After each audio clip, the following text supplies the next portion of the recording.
우리 함께 말씀 나누도록 하겠습니다. 이사야서 60장 15절에서 22절까지 말씀입니다. 이사야서 60장 15절에서 22절까지 말씀, 저와 여러분 한 목소리로 읽도록 하겠습니다. 전에는 내가 버림을 당하며 미움을 당하였으므로 내게로 가는 자가 없었으나 이제는 내가 너를 영원한 아름다움과 대대의 기쁨이 되게 하리니 내가 이방 나라들의 젖을 빨며 뭇 왕의 젖을 빨고 나 여호와는 내 구원자 내 구속자 야곱의 전능자인 줄 알리라. 내가 금을 가지고 놋을 대신하며 을 가지고 철을 대신하며 놋으로 나무를 대신하며 철로 돌을 대신하며 화평을 세워 관원으로 삼으며 공의를 세워 감독으로 삼으리니 다시는 강포한 일이 내 땅에 들리지 않을 것이요 황폐와 파멸이 내 국경 안에 다시 없을 것이며 내가 내 성벽을 내 성문을 찬송이라 부를 것이라. 다시는 낮에 해가 내 빛이 되지 아니하며 달도 내게 비추지 않을 것이요 오직 여호와가 내게 영원한 빛이 되며 내 하나님이 내 영광이 되리니 다시는 내 달이 물러가지 아니할 것은 여호와가 너의 영원한 빛이 되고 내 슬픔의 날이 끝날 것임이라. 내 백성이 다 의롭게 되어 영원한 땅이니 그들은 내가 심은 가지요 내가 손으로 만든 곳으로서 나의 영광을 나타낼 것인즉 그 작은 자가 천명을 이루겠고 그 약한 자가 강국을 이룰 것이라. 때가 되면 나 여호와가 속히 이루리라. 아멘. 네, 이사야 선지자가 또 남유다에 있는 이스라엘 백성들을 향해 하신 예언의 말씀입니다. 먼저 이스라엘 백성들은 솔로몬 왕을 이후로 분열의 역사를 걷게 됩니다. 그 과정에서 서로 갈등하게 되고 끊임없는 신앙의 후퇴와 또 변질을 맞이하게 됩니다. 하나님의 절기를 지키지 않고 또 이방 나라의 힘을 의지하고 또 남북이 또 형제가 또 자매가 서로 갈등하고 서로 죽이고자 하는 그런 시간들을 보내는 것이죠. 결국 북이스라엘과 남유다 모두가 이방 나라에 의해 멸망을 당하게 됩니다. 특별히 이 이사야 선지자는 활동했던 지역이 남유다 왕국이었는데 그 나라는 바벨론이라고 하는 이방 제국에 의해 철저하게 패배하여 70년간 포로로 사로잡혀가는 시간을 보냅니다. 70년의 기간을 다 채운 후에 예루살렘으로 돌아왔을 때 어떤 회복이 이루어질 것인가 하는 것이 오늘 읽은 본문의 말씀입니다. 다시 돌아왔다라고 하는 것은 전혀 다른 존재로 돌아왔다는 거겠죠. 이전과 똑같은 사람이었다면 그것은 회복이 아닐 거예요. 다시 돌아와도 똑같은 사람일 것입니다. 그런데 70년을 보낸 사람으로서 돌아온 공동체입니다. 특별히 70년을 보냈다라고 하는 것은 수리적으로 볼 때는 그저 긴 세월을 보냈구나 여길 수 있겠지만 하나님의 경륜 안에서는 매우 의미 있는 수라 할 수 있겠습니다. 그 의미를 부여해보자면 이스라엘 백성들은 늘 7년을 주기로 안식이라고 하는 해를 맞이합니다. 그래서 하나님 앞에 쉬는 해, 그걸 7년에 보내요. 그것을 10번 보내면 70년이 되는 것입니다. 그래서 하나님 앞에 쉴 만한 사람의 기간을 보내는데 그것이 겹치고 겹쳐져서 10번에 이르게 되는 것. 충만하고 충만하게 그 안식의 과정을 보내가는 사람이 된 것. 쉰다라고 하는 것은 더 이상 하나님 앞에 수고함과 애씀으로 나아가는 게 아니죠. 자기의 의지, 자기 계획, 또 자신의 어떤 신념, 이것을 다 내려놓는 시간이 안식하는 때예요. 그 안식이 쉬고 충만하게 쉬게 되면 결국 어디에 이르느냐 할 때 죽음에 이르러요. 십자가에 매달린 인생, 안식의 끝까지 가면 하나님 앞에 죄인됨을 고백하게 되고 하나님 앞에 자기 죄를 자백하는 사람이 되더라는 것입니다. 그래서 사람은 이 시간을 보내가지 않으면 끊임없는 신앙의 조작을 해가려고 하고 사람을 바라볼 때도 늘 행동을 고치고자 하고 또 그 사람의 외모를 보고 무언가를 행해야 되지 않느냐, 무언가를 가져야 되지 않겠느냐, 그렇게 요구해 간다는 거예요. 그래서 사람을 볼 때 마음이 쉬지를 못하는 것입니다. 그런데 쉬자는 거예요. 70년을 보내고 온 공동체가 되자는 것입니다. 하나님이 사람을 보실 때 안식하셨던 그 위치가 어디이냐? 하나님의 아들 예수 그리스도께서 하나님의 기뻐하시는 아들이요, 기뻐하는 자라, 이렇게 했습니다. 하나님이 실만한 분이 되시는 그리스도에 관하여서 알아가자는 것이죠. 이 과정을 쭉 보내가고 예수 그리스도라고 하는 한 존재가 누구신가라고 하는 그 말씀으로 회복되고 그 말씀으로 죽고 다시 사는 그런 신앙 공동체가 되고 나면 이제는 어떤 현상이 나타나느냐, 아름다움이 나타나는 그런 공동체가 된다는 것입니다. 15절 말씀을 보면 전에는 내가 버림을 당하며 미움을 당하였으므로 내게로 가는 자가 없었으나 이제는 내가 너를 영원한 아름다움과 대대의 기쁨이 되게 하리니, 이렇게 말씀했습니다. 우리 사무엘 커뮤니티, 또 제가 누려왔던 교회는 어쩌면 그 신앙의 여정을 생각해 볼 때 늘 버림당하고 미움을 당하는 그런 삶을 살아왔습니다. 우리가 예수 그리스도에 관한 말씀, 또 십자가에 매달리신 예수님께서 하나님의 아들이 되시고 그리스도가 되신다라고 하는 이 복음을 믿고 그것으로 피차간에 교제하고 나눌 때마다 우리 속에는 한없는 자존감이 생기고 기쁨이 생겨났습니다. 그것을 세상에 속한 사람들이 볼 때는, 또 하나님의 율법으로 의로워지고자 하는 사람이 볼 때는 늘 미움의 대상이 되어 왔어요. 왜냐하면 우리가 가진 게 없었기 때문입니다. 그리고 흠모할 만한 것이 없었는데 그 속에 그 안식이라고 하는 그 과정이 우리 속에 충만하다 보니까 우리 속에 한없는 기쁨이 나타났다는 것이죠. 그러나 이제는 영원한 아름다움과 대대의 기쁨을 가진 공동체가 되었습니다. 대대의 기쁨이라고 하는 것은 이 기준이 안 바뀐다는 거예요. 아무리 세대가 바뀌고 아무리 장소가 바뀌어도 이 기쁨에 관한 기준은 절대 변하지 않고 영원히 기쁠 만한 그 터를 마련했기 때문에 대대로 이어진다는 것이죠. 그리고 16절 말씀을 보면 네가 이방 나라들의 젖을 빨며 무당의 젖을 빨고 나 여호와는 내 구원자 내 구속자 야곱의 전능자인 줄 알리라. 내가 금을 가지고 놋을 대신하며 은을 가지고 철을 대신하며 놋으로 나무를 대신하며 철로 돌을 대신하며 화평을 세워 관원으로 삼으며 공의를 세워 감독으로 삼으리니, 이렇게 말씀했습니다.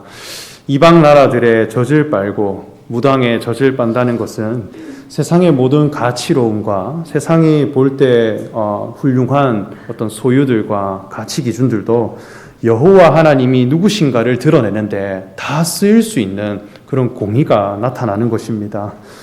이제는 세상 사람들이 보아도 다 흠모할 만하고 또 왕들이 보아도 너무 가치를 들여가고 싶을 만큼 그런 영광스러운 곳이 되었다.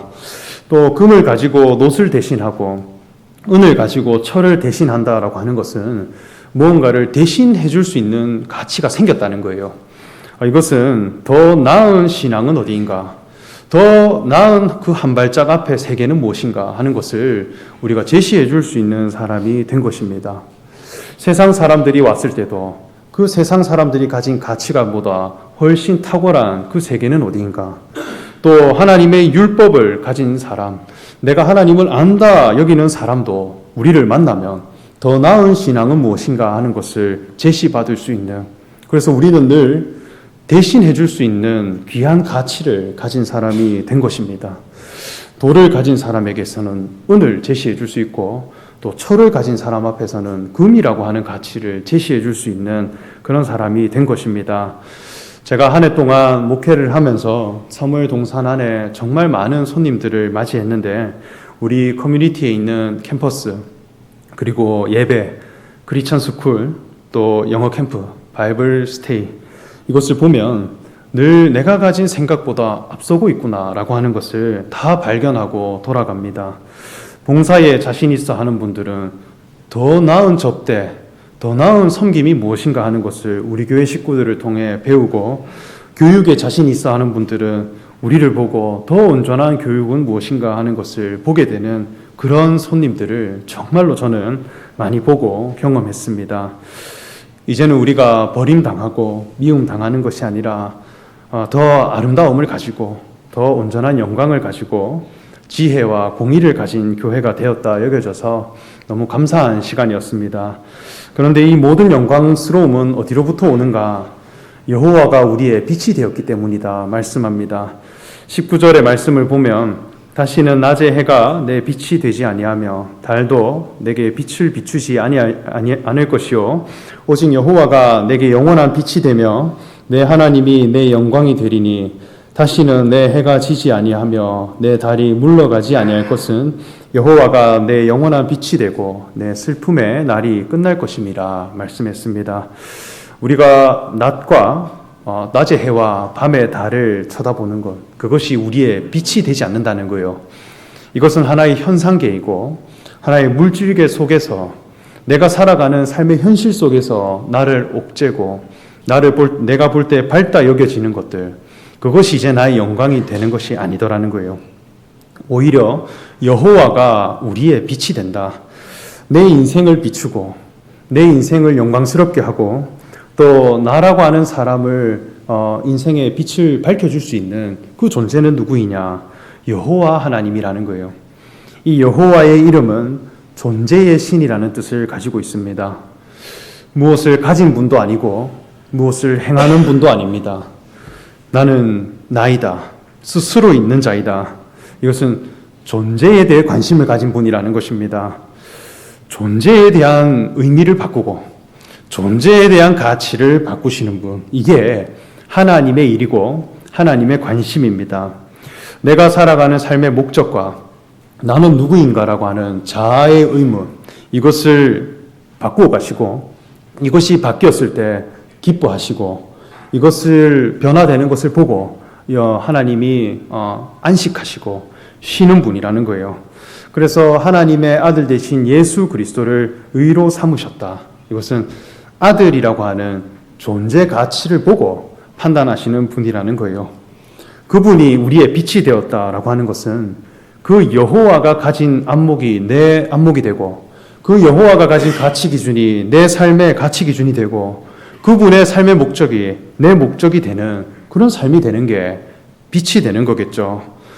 우리가 무엇에 대해 애통해야 하고 무엇에 대해 슬퍼하고 무엇에 대해 간절한 마음으로 살아갈 것인가? 여호와 하나님이 우리의 빛이 되는 것에 대해 우리는 끊임없이 달려왔고 그것으로 기뻐하고 그것으로 눈물을 흘려갔다 여겨집니다. 소유 가치를 우리의 빛으로 삼았고 율법의 행함을 우리의 빛으로 삼았다면 대대의 아름다움과 영원한 아름다움이 있는 교회가 될 수 있었을까요? 절대 안 되었을 것입니다. 하나님의 아들 되신 예수 그리스도, 그분은 어떠한 존재인가? 그분에 대해 알고 그분을 통해 내 삶의 목적을 바꾸어 가는 것에 대해 가치를 부여하고 그 변화를 보게 되었을 때 우리가 자랑으로 삼고 기쁨으로 삼아갔기에 이것은 우리의 빛이 되었다는 것입니다. 네, 그래서 우리가 아무리 떨어져 있고 또 멀어져 있다 하더라도 서로를 늘 그리워하고 또 늘 서로를 존귀하게 대해갈 수 있는 만남과 또 모임들이 우리 신앙 공동체 안에 가득하고 그것이 우리의 아름다움이 되었다 여겨집니다. 새로운 한 해 우리가 신앙생활을 해갈 때에 우리가 속한 이 교회는 더 많은 아름다움과 더 많은 기쁨들이 나타날 것입니다. 그러나 그 모든 것은 오직 여호와가 우리의 빛이 되었기 때문에 이 모든 것이 나타난 것이다. 이사야 선지자가 말씀했습니다.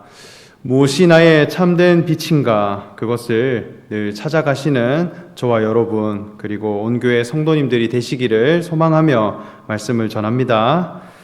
다 함께 찬송가 64장 함께 찬송하겠습니다.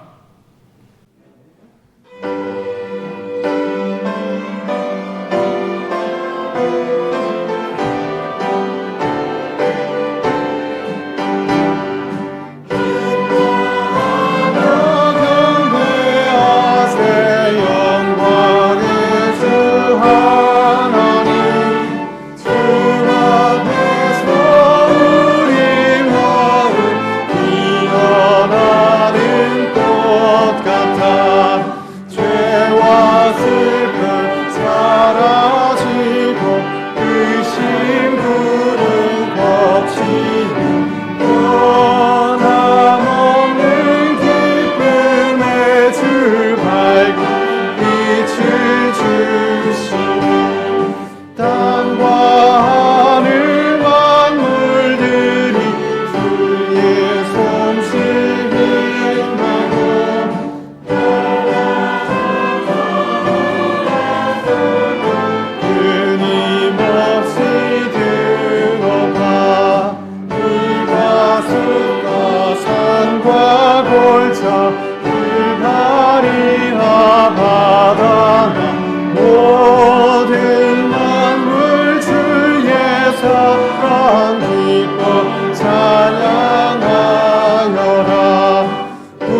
함께 축복기도 드리도록 하겠습니다. 지금은 우리 주 예수 그리스도의 은혜와 하나님의 크신 사랑과 성령님의 감동하심과 교통하심이 오직 여호와가 우리의 빛이 되기를 바라며 이곳에 모인 모든 성도들 머리 위에 이제로부터 영원히 함께 하심을 간절히 축원하옵나이다. 아멘.